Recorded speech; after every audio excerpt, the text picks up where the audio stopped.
नमस्कार. Fast and best हवामान अंदाज या यूट्यूब चॅनलमध्ये मी दादा उसकाने आपले सर्वांचे स्वागत करत आहे.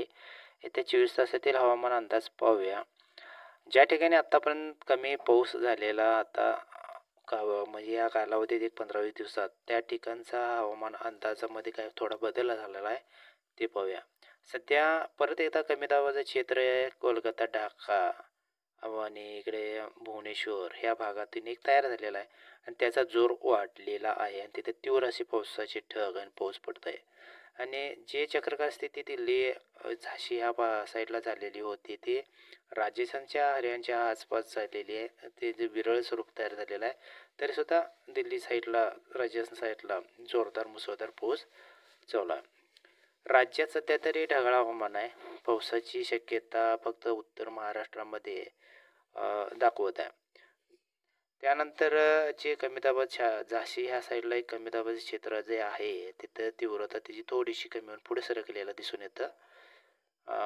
साधारण राजस्थानच्या आसपास तिकडे पुढे त्याची तीव्रता गेलेली निघून आणि इकडे परत पूर्व साईडला परत एक कमी दाबाचं क्षेत्र तयार झालेलं दाखवत आहे. आणि ह्या साईडला कोलकाता आणि ढाका या साईडला म्हणजे बांगलादेशच्या आसपास एक कमी दाबाचं क्षेत्र झालेलं दाखवत आहे आणि त्या भागातून जोरदार पावसाची शक्यता पण दाखवत आहे. या काय त्या 24 तासात त्या भागात जोरदार पावसाचा असणार आहे आणि उत्तर महाराष्ट्रामध्ये उत्तर भारतामध्ये राजस्थान साईडला व दिल्ली साईडला सुद्धा जोरदार पाऊस असणार आहे कोटा साईड. राज्यात काय झालेलं बघू. राज्यात सुद्धा पावसाची परिस्थिती सुधारलेली दिसून येते. साधारणतः विदर्भ पट्ट्यातच पाऊस होत होता. त्या पट्ट्यात थोडासा हलकाचा जरी पाऊस असला तर बाकी ठिकाणी पावसाचा जोर थोडासा वाढलेला दिसून येतोय.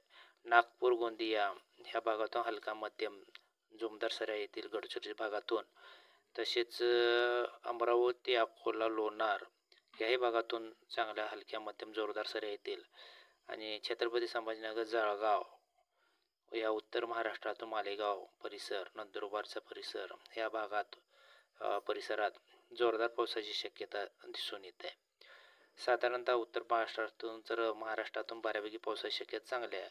पश्चिम महाराष्ट्रात पाहायला गेलं तर पश्चिम महाराष्ट्रामध्ये कोकण पट्टीत नाशिक, पालघर, मुंबई तसेच त्याच्याही दक्षिण साईडला संपूर्ण रत्नागिरी, पुण्याच्या पश्चिम भागातून, सातारा पश्चिम भागातून, पालघर, दापोली, रत्नागिरी आणि इकडे गोरेगाव परिसर, सिंधुदुर्ग परिसर ह्या परिसरामधून जोरदार पावसाची मुसळधार पावसाची शक्यता आहे. अकोला, सोलापूर, सांगली, विजापूर ह्याही पट्ट्यात मध्यम ते जोरदार पाऊस होण्याची शक्यता आहे.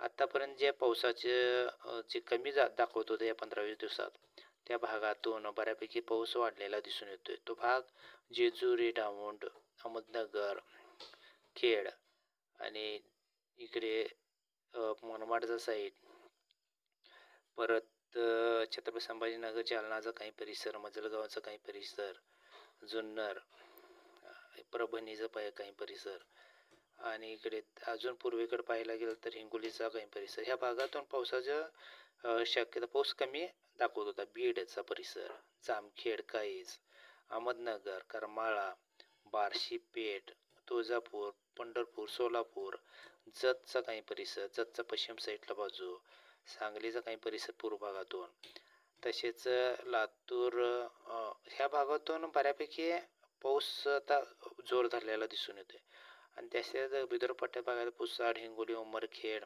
यवतमाळ ह्या पट्ट्यातून थोडासा पाऊस जरी कमी दाखवत असला तरी पण पुढे जाऊन त्या भागात पाऊस वाढणार आहे. वाणी, चंद्रपूर सध्या तरी 24 तासात ह्या भागात माकोना कमी दाखवते पाऊस, पावसाची शक्यता वाढत जाणार आहे.